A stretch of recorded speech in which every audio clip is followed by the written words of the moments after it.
Hey, my name is Maria Coraza Bildt and I'm a member of the European Parliament for the Moderate Party of Sweden and the European People's Party.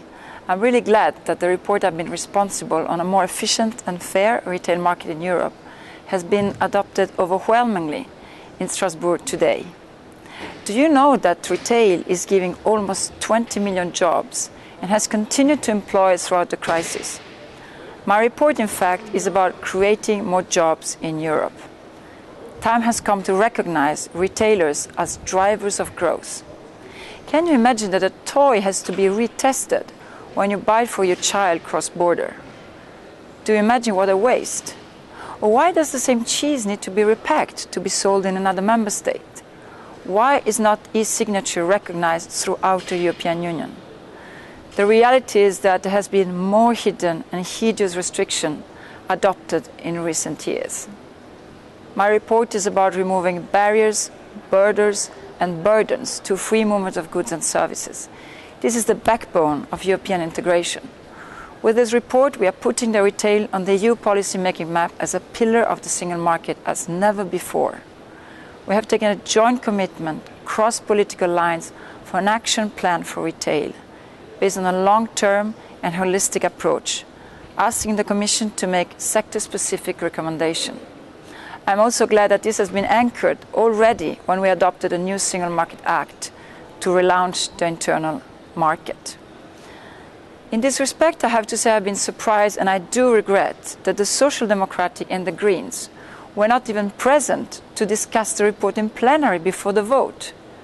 This is a lack of respect for the millions of people employed in the retail sectors and the thousands of small and medium enterprises struggling to keep going despite the crisis.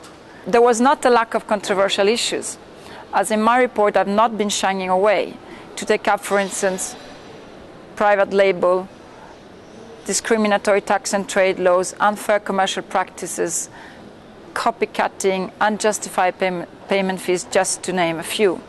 Many in Parliament expressed concern about market dominance by a few actors, and many of us care about ensuring access to the market to citizens with less mobility and living in rural areas, remote areas, and in town centers.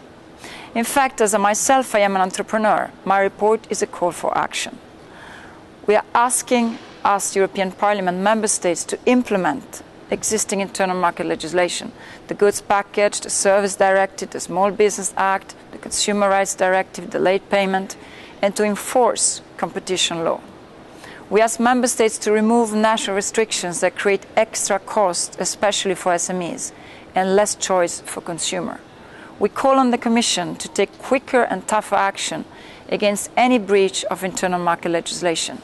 We ask them to define and map down unfair commercial practices and to assess the adequacy of national law and practices to deal with them. We ask them to create a true common European payment area and to remove obstacles to e-commerce. Last but not least, we involve the stakeholders. We urge them to take their share of responsibility to achieve a more balanced and fair relation throughout the supply chain.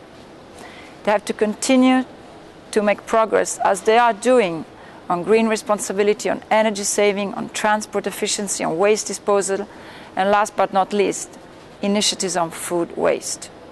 People want sustainable consumption, and the retail sector has to provide for that. They have to continue to invest in skills and competence building and to innovate. I'm very grateful that my line for self-regulation has been endorsed by the entire Parliament.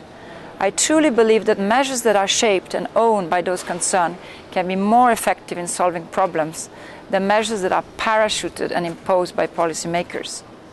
This will require from us, Parliament, a continued engagement in public-private relationship. This is my first report. In 8 months of consultation, it's been a fantastic journey, and I've already been bearing some of the fruits that I was really hoping for. I'm encouraged to see that the retail community is showing concrete signs of commitment, moving from confrontation and finger-pointing to direct and constructive dialogue. We're not reinventing the wheel. This is to feed the various existing platforms and forums, like the high-level forum on the food supply chain. Please, let's give a chance to voluntary initiative. But at the same time, we have to see concrete results. Time for denial is over. Tensions do exist in the supply chain and they must be addressed. Consumers don't want only low prices, they want value for money. Competition has to be free, but also fair. All options remain open. As the European Parliament, we have the tool to regularly follow up on progress made, to verify results and keep all parties engaged in the form of a yearly retail roundtable. This is a living report which will pave the way for a more efficient and fairer retail market. Finally, while European leaders focus on austerity measures and government packages to deal with the debt crisis, it is equally important to put the real economy at the center of the political agenda. From Vikings to Venice, trade has always been the driving force for progress, economic development and peace. We should not give in to the wind of protectionism blowing across Europe. We should stand up for the vision of a truly border-free Europe. Thank you for your attention.